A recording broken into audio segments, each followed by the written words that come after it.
We should kick that and her kids out because they are not following my HOA rules. Am I right? What, a 45 fighter fine because a kid's playing on public ground that is not allowed in HOA rules? The orange envelope was taped to my door like a death sentence. My hands were shaking so hard I could barely read the words, but one number jumped out at me with terrifying clarity: $4,500.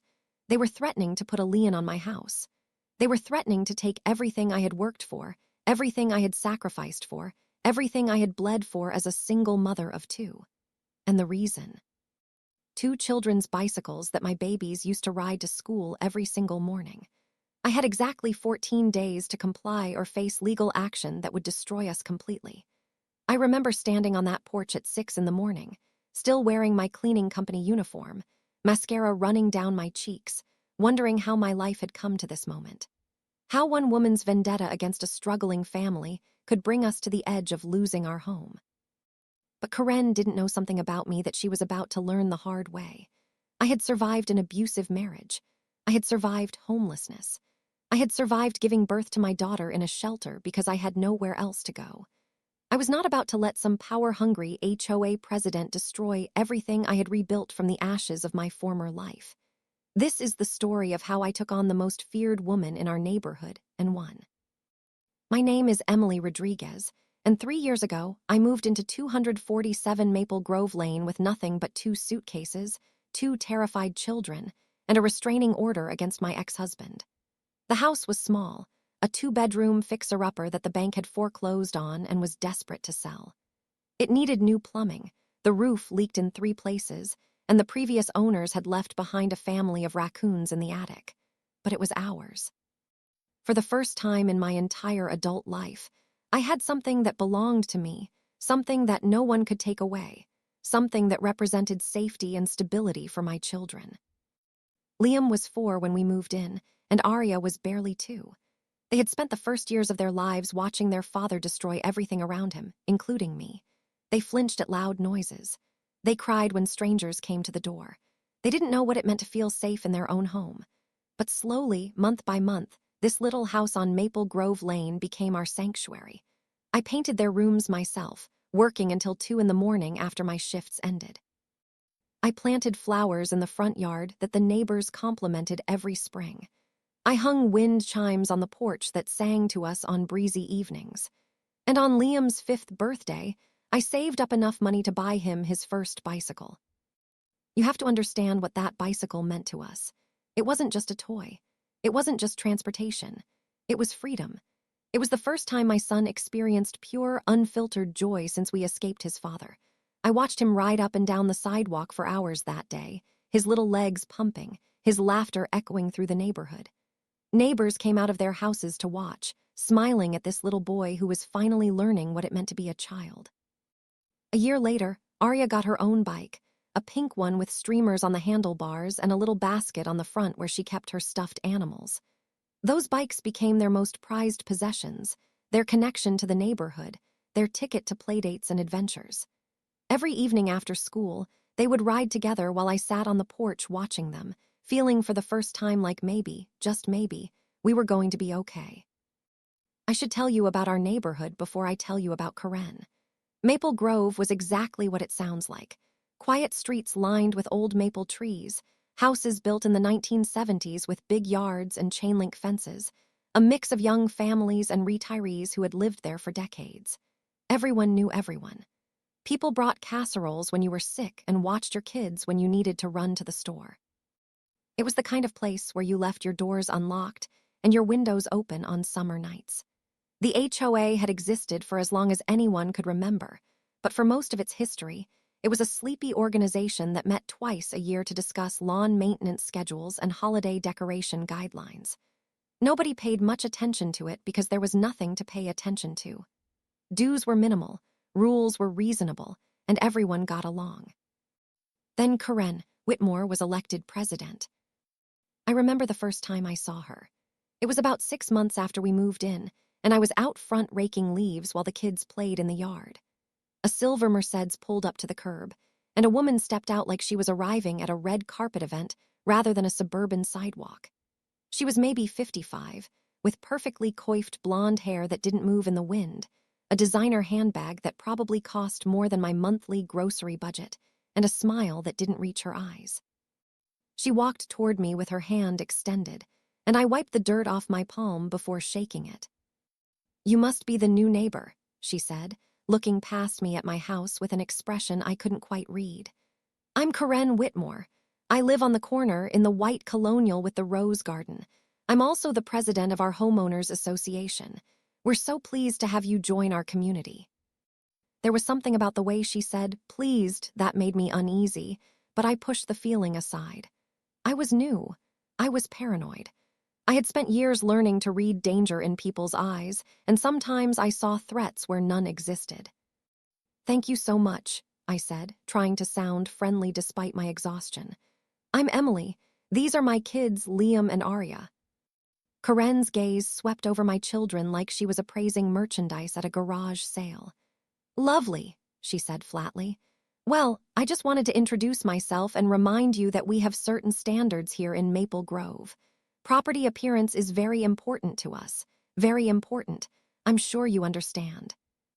I nodded, not entirely sure what she meant but not wanting to start a conflict. She handed me a business card with her name and phone number, told me to call if I had any questions, and returned to her Mercedes without another word. I watched her drive away, feeling a chill despite the warm autumn sun. Over the next 2 years, I learned exactly what Karen meant by standards. She measured people's grass with a ruler and left passive-aggressive notes on their doors if it exceeded 3 inches. She photographed holiday decorations that stayed up past January 15th and presented slideshows at HOA meetings documenting each violation. She reported a family 3 houses down for having the wrong shade of beige on their shutters, even though the difference was so slight that no one else could see it.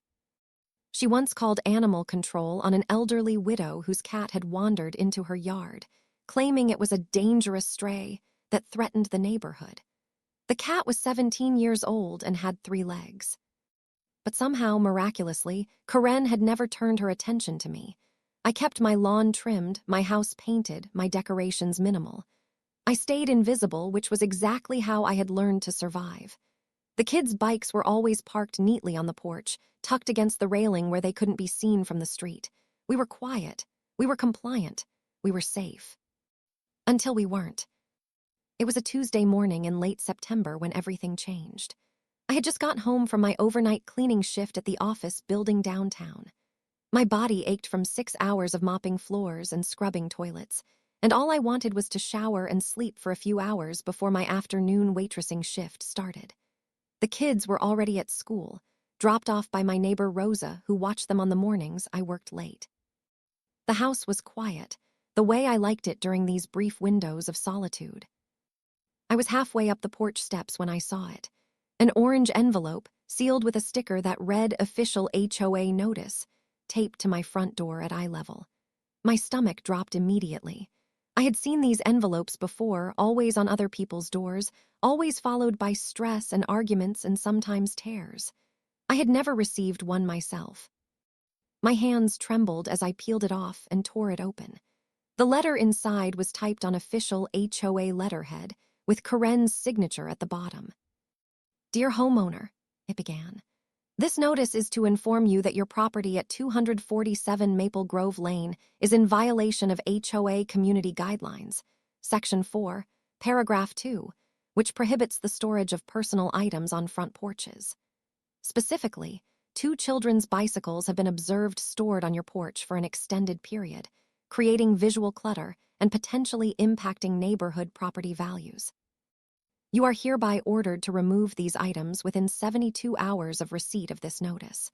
Failure to comply will result in daily fines of $150 until the violation is corrected. This matter will be escalated to legal action if fines exceed $4,500. Sincerely, Karen Whitmore, HOA President."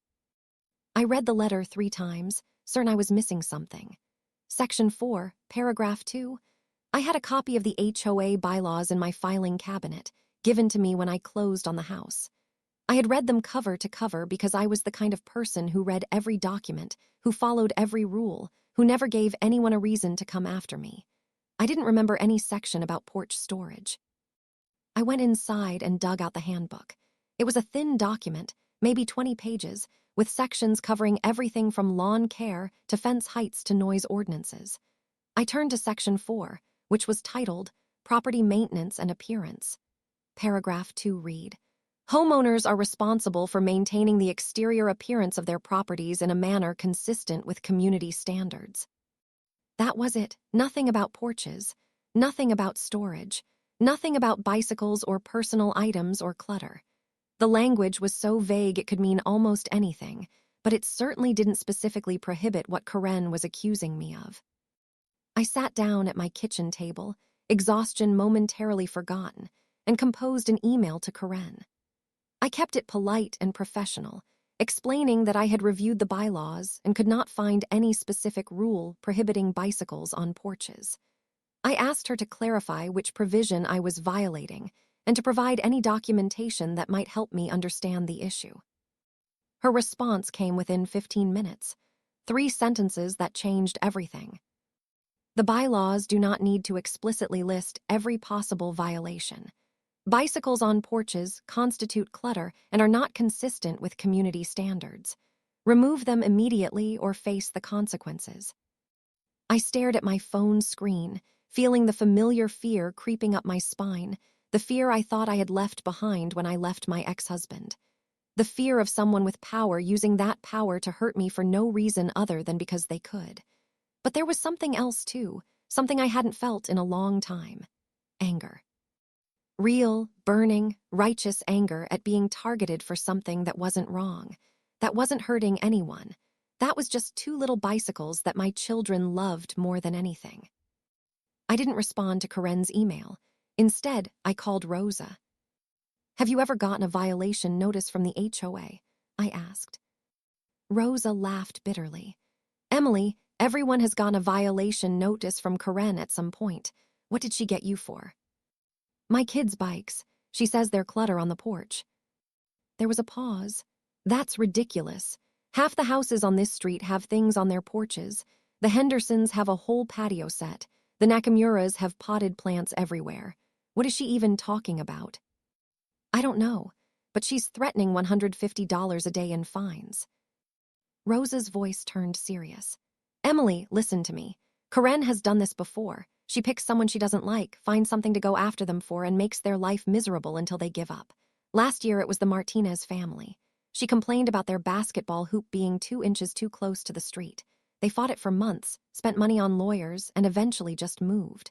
Karen told everyone she had protected property values. Don't let her do this to you."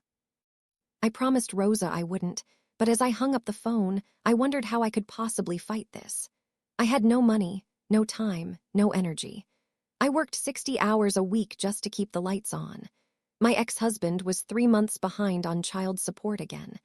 I was barely holding my head above water, and now someone wanted to drown me over 2 children's bicycles. That night, I didn't move the bikes. I couldn't explain it logically, but something in me refused to comply with an order that was so clearly unjust. Maybe it was stubbornness. Maybe it was pride. Maybe it was the memory of all the times I had given in, backed down, surrendered to people who used power as a weapon. I put the kids to bed, kissed their foreheads, and told them everything was going to be fine. 3 days later, the second notice arrived. This one was hand-delivered, slipped under my door while I was at work. It stated that my 72-hour window had expired and that daily fines were now being assessed. The total owed, $450. The letter also informed me that photographs of my violation had been submitted to the HOA board and that my case would be discussed at the next monthly meeting. I found Karen's Facebook page that night, scrolling through her photos with morbid curiosity. There she was at country club galas, at charity auctions, at wine tastings and garden parties.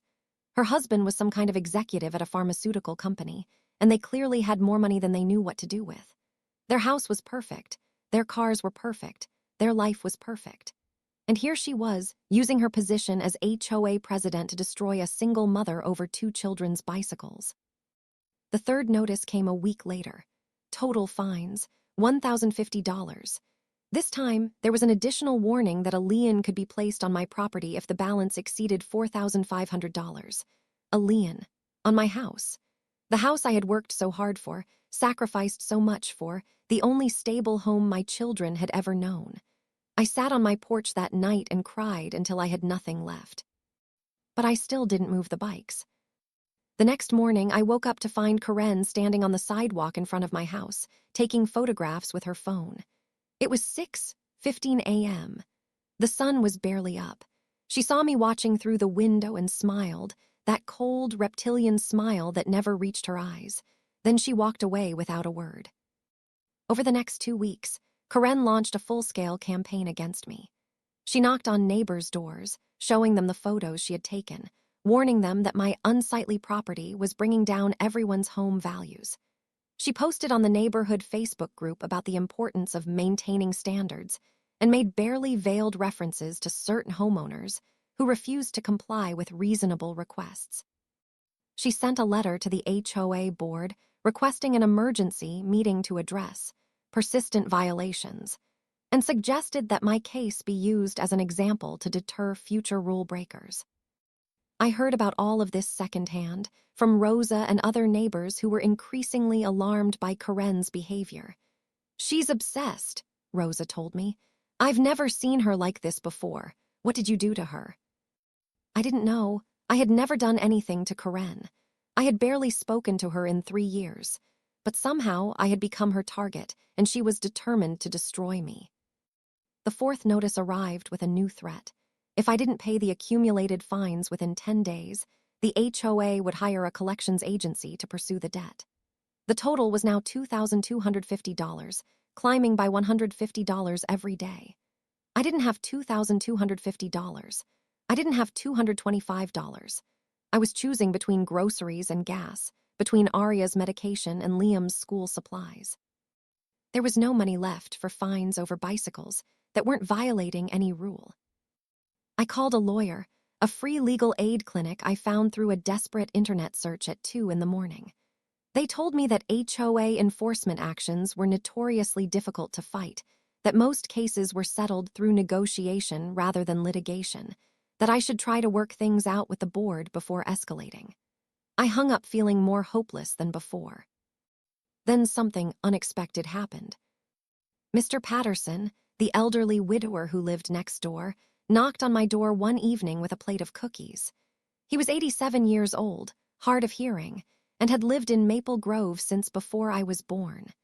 He had watched my children grow up from his front porch, waving at them every morning as they rode their bikes to the bus stop. "I heard about your trouble with Karen," he said, settling into the chair I offered him in my living room. "I want you to know that what she's doing is wrong. She's been wrong about a lot of things over the years, and most people are too scared to stand up to her. But I'm too old to be scared anymore."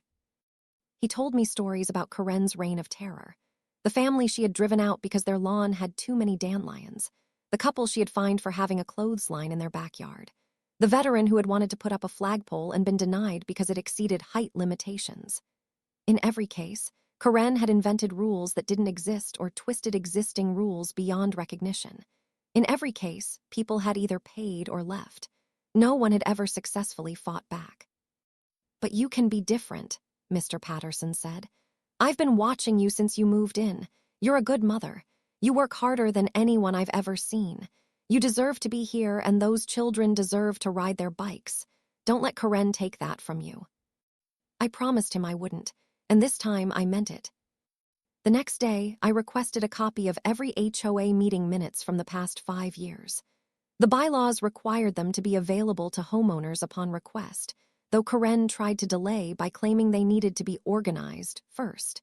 When they finally arrived, I spent 3 nights reading every page, highlighting every relevant section, building a case. What I found was damning. In 5 years of meeting minutes, there was not a single vote on any rule regarding porch storage. There was not a single discussion about bicycles or clutter. Karen had invented the rule entirely, and she had done so specifically to target me. I also found other irregularities: votes that didn't meet quorum requirements, financial decisions made without board approval, fines assessed for violations that weren't in the bylaws. Karen had been running the HOA like a personal fiefdom, and no one had bothered to check her because no one had ever looked this closely. Armed with this information, I prepared for the next HOA meeting. I printed the bylaws, highlighted the relevant sections, and prepared a statement. Rosa helped me practice, playing devil's advocate, asking tough questions. Karen's going to try to railroad you, she warned. She'll cut you off, change the subject, claim you don't understand the rules. Don't let her. Stay calm, stick to the facts, and make them listen. The meeting was held on a Thursday evening in the community center's small conference room. When I walked in, there were about 20 people already seated, more than usually attended these meetings. Word had apparently spread about my case, and people were curious. Karen sat at the head table with 3 other board members, shuffling papers and avoiding eye contact. The vice president, a man named Harold Chen who worked as an accountant, watched me with what I thought might be sympathy. The meeting followed its usual agenda: financial reports, maintenance updates, old business. Through it all, I sat in the back row, heart pounding, clutching my folder of evidence. Finally, Karen announced new business and immediately launched into a prepared speech about the importance of community standards and the need to enforce rules consistently. "We have a homeowner," she said, not looking at me, "who has repeatedly refused to comply with reasonable requests to remove clutter from her porch. Despite multiple warnings and escalating fines, she has ignored the authority of this board. I move that we proceed with placing a lien on her property to recoup the $4,200 in outstanding fines." There was a murmur in the room. I stood up. "Excuse me," I said, my voice steadier than I felt. "I would like to address the board." Karen's eyes snapped to me. "This is not an open forum.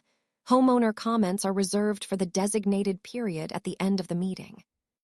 "With all due respect," I replied, "you're discussing my property and my fines. I believe I have the right to respond." Harold Chen cleared his throat.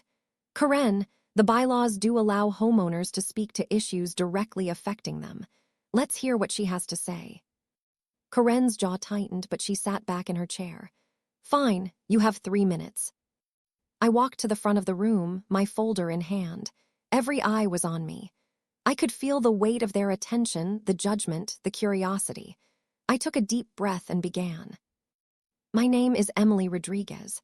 I live at 247 Maple Grove Lane. I'm a single mother of 2 children, and I work 2 jobs to keep a roof over our heads. 6 weeks ago, I received a violation notice stating that my children's bicycles, which are stored on our front porch, violated HOA guidelines. Specifically, the notice cited Section 4, Paragraph 2 of the bylaws."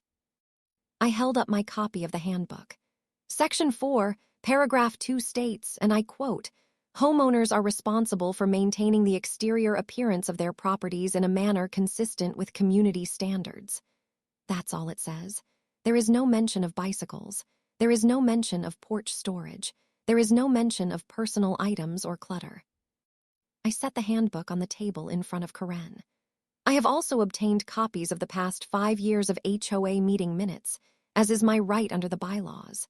In these minutes, there is no record of any vote establishing a rule about porch storage. There is no record of any discussion about this topic. There is no record of this board approving the policy that has been used to fine me over $4,000. I placed the stack of minutes on the table. "In other words, the rule I have been accused of violating does not exist. It has never existed, and the fines I have been charged are therefore invalid." The room was silent. I could see people exchanging glances, whispering to each other. Karen's face had gone pale. "Furthermore," I continued, "I have documented evidence that other homes in this neighborhood have items on their porches that would violate this supposed rule if it existed. The Hendersons have a complete patio furniture set. The Nakamuras have over a dozen potted plants. The Wilsons have a storage bench. None of these homeowners have received violation notices. I am the only one who has been targeted." I set down a series of photographs I had taken with my phone. "This suggests that the enforcement of this non-existent rule is not consistent, but rather selective.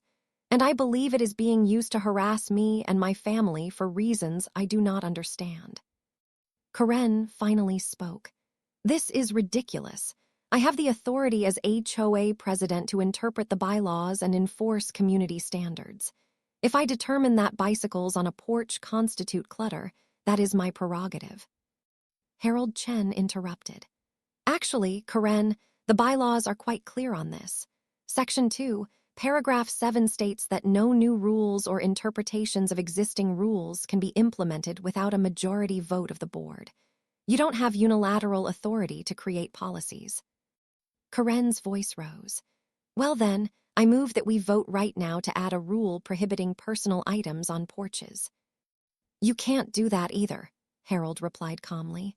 Any new rule requires 30 days of community comment before a vote can be held. That's in Section 2, paragraph 9. I watched as Karen's carefully constructed power began to crumble. She looked around the room, searching for allies, but found none. Even the other board members were avoiding her gaze. Then Mr. Patterson stood up from his seat in the third row. His voice was thin with age, but it carried across the room. I've lived in this neighborhood for 47 years. I've seen HOA presidents come and go. Some were good, some were bad, but I've never seen anyone abuse their position like Karen has. She's been bullying people for years, inventing rules to suit her own preferences, driving good families out of their homes. I think it's time we did something about it. Other voices joined in. The father from 2 streets over whose scooters were never questioned. The young couple whose fence color had been approved and then suddenly challenged. The widow whose cat had been reported. One by one, they stood and shared their stories, their grievances, their frustrations. Karen sat frozen, watching her kingdom collapse around her. Finally, Harold Chen spoke. I move that all fines assessed against Ms. Rodriguez be immediately dismissed, that her record be expunged of any violations, and that an investigation be opened into the president's conduct over the past 3 years. The vote was unanimous. Karen gathered her things and walked out of the room without a word. No one tried to stop her. No one said goodbye. After the meeting, I was surrounded by neighbors I had never spoken to, people who shook my hand and thanked me for standing up. Rosa hugged me so hard I couldn't breathe. Mr. Patterson winked at me from across the room. For the first time since this nightmare began, I felt like I belonged somewhere. 3 weeks later, a community-wide vote was held. Karen was removed as HOA president by a margin of 147 to 23. Harold Chen was elected in her place. One of his first acts was to propose a comprehensive review of all past violations issued under Karen's leadership. Over the next several months, dozens of fines were reversed, and several families who had moved away were contacted with formal apologies. Karen put her house on the market in February. She and her husband moved to a gated community an hour away, where I can only assume she is someone else's problem now. Her white colonial with the rose garden was bought by a young family with 3 kids and 2 dogs. They have a tire swing in the front yard and leave their scooters on the porch every single day. As for me, my life slowly returned to normal, or rather, to something better than normal. The stress of the past few months had taken its toll, but it had also connected me to my community in ways I never expected. Neighbors stopped by to check on me. Rosa became my closest friend. Mr. Patterson taught Liam how to play chess on Saturday mornings. For the first time since I moved to Maple Grove Lane, I felt like I was truly home. Liam is 9 now, and Arya is 7. They still ride their bikes every day, racing each other up and down the sidewalk while I watch from the porch. Sometimes they stop to wave at Mr. Patterson or to show off a new trick to the neighbors. Sometimes they just ride, free and happy, and unaware of how close they came to losing everything. I still work 2 jobs. I'm still tired most of the time. I'm still counting every penny and hoping the car doesn't break down before I can afford to fix it. But when I sit on my porch in the evening, watching my children play, I know that we're going to be okay. Not because life is easy, but because we have people who care about us. Because we have a community that stood up when it mattered. Because sometimes, when you refuse to back down, good things happen. The bikes are still on the porch. They'll stay there as long as my children want them there. And if anyone ever tries to take them away again, they'll have to go through me first. If you're watching this and you're going through something similar, I want you to know that you're not alone. HOA bullies count on people being too tired, too scared, too overwhelmed to fight back. They count on you giving up before you ever discover that they don't actually have the power they claim. But the truth is, they're only as strong as our silence makes them. When we speak up, when we document everything, when we show up at meetings with facts and evidence and the courage to be heard, we can win. It won't be easy, it won't be fast, but it's possible. Read your bylaws, know your rights, find your allies, and never, ever let someone convince you that you don't deserve to be where you are. Thank you for listening to my story. If it helped you in any way, please share it with someone who might need to hear it. And if you have your own story to tell, I would love to hear it in the comments. We're all in this together.